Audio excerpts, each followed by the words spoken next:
There's a lot of things that are now lined up for Fed Chairman Jerome Powell. He seems to have his committee with him. If you look at the number of people who repeat what he says about the economy being in a good place, it's, almost every member of the FOMC has used the same phrase as the chairman.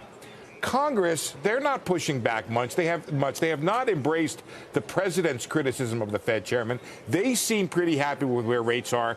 And the most important thing, to get to your question, Wilf, is the markets. The markets have priced in this pause, less than a 1% probability of a rate cut in December. You have to go all the way out to July till you get a 50% probability in the Fed funds futures market of a rate cut. So he was able to engineer this pause and do so without much market tumult at all, Wilf. So I think that's the takeaway from today. The Fed is on hold, and it's going to be a pretty high bar to change it either way. Can we talk a little bit about inflation here, Randy? You heard the Fed chairman saying that it's actually moving sideways. Setting this expectation for low inflation, what does that mean for the Fed's its role going forward?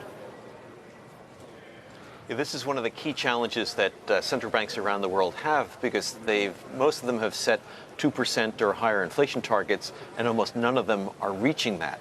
And there are questions of central bank credibility, whether they really can be trusted to get to their goals.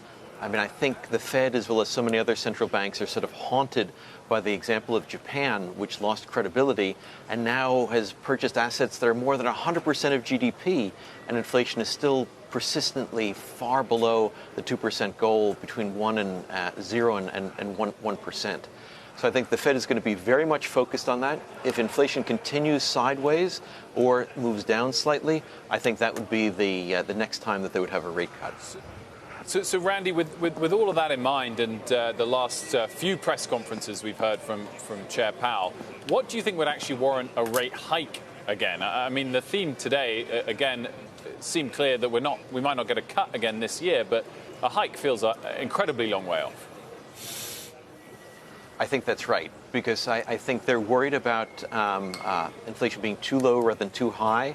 Jay and his colleagues have made it very clear that they'd be willing to have inflation run hot for a little while, given that inflation has been below their 2% goal for almost the entire recovery.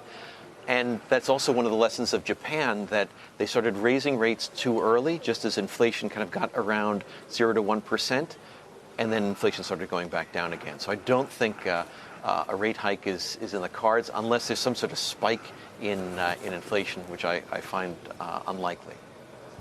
Wilf, I don't know if I could add to that very quickly. I think the monumentalness of the transformation at the Fed, I think the market gets this, and I think it's been a big part of what's allowed the market to hit new highs. For most of the 10 years of the post-crisis period, the Fed would cut rates and or do quantitative easing, but never stop talking about this concept of normalization. Normalization, whatever that meant at the time, it certainly meant higher rates and a smaller balance sheet. That's gone. Just picking up on what Randy said, it's off the table. The new metric is not some vague idea of getting back to a pre-crisis normal of, say, a 3% funds rate or a balance sheet that was as much smaller. The new normal for raising rates now is exactly what Randy said. It's inflation that's above. This is a big change, and I don't know when the last time the Fed chairman used that term normalization, but it's gone from the lexicon now. Josh, as our representative of the market and even just today, sorry, Randy, one sec. Josh, as our representative of the market today, is that indeed the market's interpretation? Look around in asset management, in financial advisory, in investment banking and trading. There's nobody around anymore that ever worked in an environment where inflation was a serious threat. Steve's laughing, but he knows I'm right. You can't find anyone other than I'll go find Art Cashin on the corner later, but there's nobody around anymore that remembers an environment where, oh my God, look what inflation is doing to the economy / my career prospects / my book of stocks.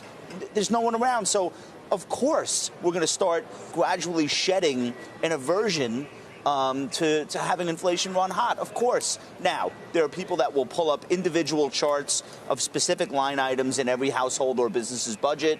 If you want to look at, for example, the cost of health insurance, there's plenty of inflation. Don't worry about it. So I think with stable energy prices, though, I think with a modest increase in home prices, I know affordability is an issue, but with these big line items that we mostly talk about when we say CPI, there's really not a huge concern there. So it makes sense that the Fed is no longer talking about normalization. Why would they need to? The current normal that we find ourselves in, it's pretty good for most people. Look at confidence numbers, look at household formation, et cetera, et cetera. People are getting by right now. We don't need a different normal.